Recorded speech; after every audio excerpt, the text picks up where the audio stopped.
We have both Melissa Okay. and Dave Stallman with Black Powder Roasters. Hello, guys. Hi. Tell us a little bit about Black Powder Roasters.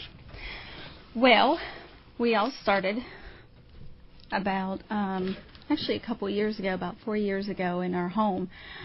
We started roasting on a small countertop roaster, just kind of dibbling down around a little bit just to see what, as kind of as a hobby. So you're coffee lovers, obviously. We are. Actually, we started because my husband worked overseas a lot. He traveled a lot for his previous job, and he'd always have a really good cup of coffee whenever he went. So he got home, and he's like, I really miss this one benefit of whenever I traveled. I really missed good coffee. Could never find that here in the States. So that's kind of what we got started on thinking about. Okay, let's just do a hobby and let's start roasting it out of our home. Dave, in my past life, I did a lot of international travel, too. I had the exact same feeling. Now, I didn't start a business because of it, but nevertheless, I know exactly what you're talking about. Sure. Yep. So you started it about 4 years ago out of your kitchen. We did. Basically gave it to a lot of friends and family. Enjoyed it ourselves, and from there we decided, hey, about a year ago, we said, hey, let's make a business of this, and kind of grew from there, and it's been going ever since, nonstop. Davis, could you tell us a little bit about what you did in the past? I happen to work with some roasters over the years, and I find them to be very detailed, engineer types, scientist types. So I'm curious, is that your background also? Yes, it is. Okay. I have a mechanical engineering degree from West Virginia. Okay. And I worked for 19 years for Ingersoll Rand and then Doosan in the corporate world, and did a variety of sourcing. The final stint was in marketing. And so I have a good variety of technical background along with some business sense.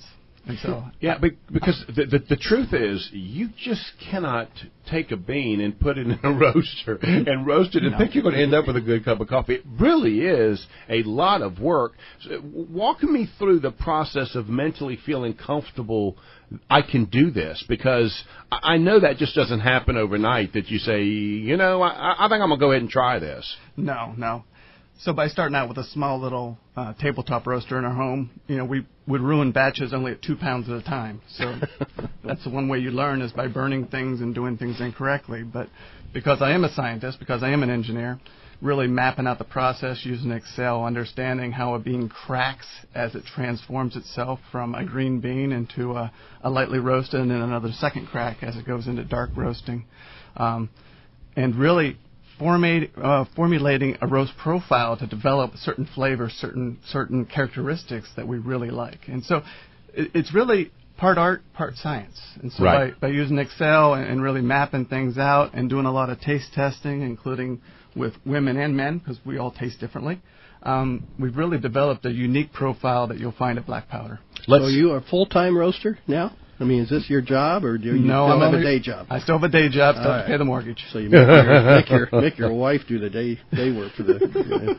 All right. Let's take a break, and we come back. We'll talk some more to Black Powder. The coffee is delicious. This is Local Biz Now with Joe Vagnone, one of the smartest men I know, Wayne Bridelman, on the new WSIC, where your business matters. We'll be right back.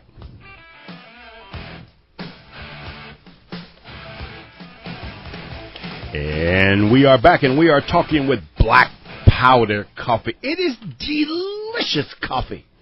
How are you, my friend? Why are you sitting there sipping on a cup of coffee instead of doing your job? I just love the way you say the word delicious. See, you say I never praise you. I think you say delicious. Great. Anyway, tell us a little bit about, by the way, Dave and Melissa Stallman of Black Powder Roasters. I mean, they do their own delicious coffee, their own bean roasters. And I just crack you up, don't I? Tell us about who. I always ask this question as a business coach. Who's your target client? Who would you like to know the most about what it is you do and the quality and all that sort of stuff? Well, Wayne, we're both mostly focused on wholesale, but we also have retail out of the door, too. We really focus on coffee shops, grocery stores, just trying to get out the really good quality coffee that we have. What about restaurants? I mean, restaurants. Do you know some? We'd love to partner with some restaurants, too. We've worked with some in the past. Actually, absolutely open. Are you much more expensive than who they might be using for their coffee now? No, not really. It's just all the taste. I mean, the taste is awesome, and as long as somebody comes out and is willing to take that extra step and really provide a good cup of coffee to their restaurant patronage, they're going to come back. Ask for it. And it really is true, Melissa, that my background's in the restaurant business, and all of you restaurant people out there listening, or maybe you're the waitress driving into work, so you can tell your owner this: a good cup of coffee matters. Absolutely. There's no doubt about it that I will go to a different restaurant because the coffee is better. I mean, clearly it does. It is a distinguishing factor that we as a customer may not say something, but it certainly does drive our decisions and give us some thought. And certainly you guys will give them some samples, let them try it, and they'll be able to see the differences. Because this is just absolutely just smooth and, yes, I'm going to say it again, delicious coffee. Well, whenever you're at the restaurant, what do you usually have last? If it's not a glass of wine, you have it's a cup of coffee. So that's usually the last thing that leaves your mind whenever you walk out that door. Yeah, I even know some retail stores. I mean, they aren't even in the food and drink business that have coffee centers, and I think that makes the most sense. But you do have a storefront, right? I mean, people can come in off the street, and what will they see when they come in there, and what could they possibly buy? Well, whenever you come in and walk off the street, we do have retail hours on Fridays from 12 to 7 and Saturdays from 8 to 3. But, throughout Monday through Thursday is pretty much an appointment just because we're out doing sales calls and deliveries. But, the retail hours are Friday and Saturday. Whenever you walk in, I mean, if it's the first time you're there, we take you through a tour, show you the actual roaster, show you what we started on, educate the public about good quality beans, what the green beans look like, because a lot of people are like, oh, wow, they really are green. Yeah, they are. And just kind of explain to them what we and Dave do as far as whenever he roasts it, because it is definitely an art form. So we talk about that. We give them a little bit of history about the beans and how we became, part of as a roaster and things. And then you go through a cupping process, which you're allowed to try. I mean, you can try all 16 of them if you want to. Cupping, that means you actually taste it? Yes, you are tasting it. It's about a 4-minute process where it's an individual cup.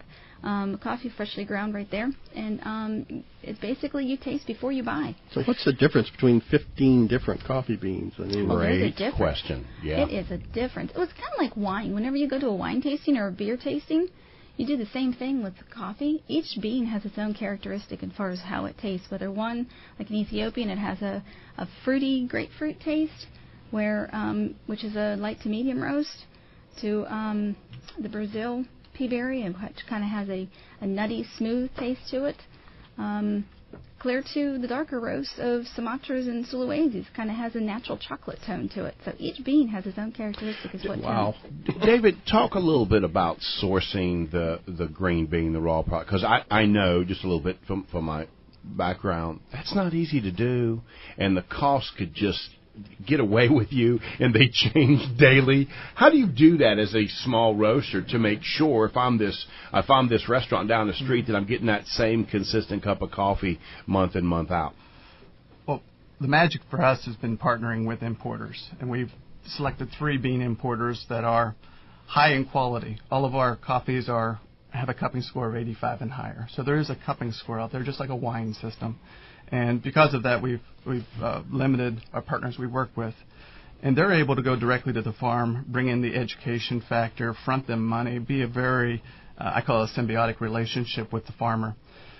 Then after we taste test the beans, and by the way, we've taste tested well over 250 to pick the 17 we're bringing to market, we work with the roaster to understand the supply chain. We want to know the farmer. We want to know whether it's direct trade, rainforest, fair trade, was chemical used, is it organic? So there's a lot of work on the sourcing side to understand the supply chain, and then we confirm the availability of the supply. Right. So we'll do front contracts for 10, 20 bags a year to make sure we sustain supply. And then working with those restaurants, one of the neat things we can do as a craft roaster is we can make a unique blend. Two Sisters Cafe in Terrell, for example. It took us 7 iterations to make the blend they wanted as chefs. But now it's going off the shelves. I mean, I roasted it last night at 9:30 at night. It is amazing to me that you said that cafe because I know them to be a place that I go out of my way to get a good cup of coffee. So it is great to know. Because the coffee is delicious. Hey, I've got to ask before you guys go. I noticed on your website you talk about cold brews. Now, when you think of coffee, at least a lot of us don't think that much about something cold. So you provide cold brews? In fact, I even saw the word kegerator used in there. Tell me a little bit about that. Absolutely. So a few years ago, I started traveling to New Orleans and California and learned about cold brewing coffee. When you cold brew coffee, there's some magic to it on, it's freshly roasted, it's naturally percolating because CO2 gases are exhausting from the beans. So there's all this, if you will, science going on behind the scenes. But in the end, you end up with a 3.2 times concentrated coffee syrup that you can use to make iced coffees or other elixirs if it's Friday night. And it's really magical in the fact that it took us 3 years to develop a blend that provides this chocolate creaminess as your base to any iced coffee. And it's a syrup. You called it a syrup, right? It's concentrated. It's concentrated. It's a syrup. It's a syrup. Some people don't dilute it. Some people like to have that nice shot. So in the morning, Italian coffee. Huh? Absolutely. Some people in the morning will take their regular coffee and throw a shot in there and get that caffeine level up a little bit. Interesting. So if somebody wanted to get up with you, how would they do that? You want to give them their website and your phone number? Our phone number is 704-614-0824, and the website is blackpowderroasting.com. And do it one more time because it's radio. You got to do it twice so they don't get it. Phone number is 704-614-0824, and our website is blackpowderroasting.com. Thank you so much. We do need to move on. Is there any last-minute thing you would like to say about black powder roasting besides, I'll say it again, it's delicious coffee? Don't sacrifice your morning cup of joe. There you go. Good.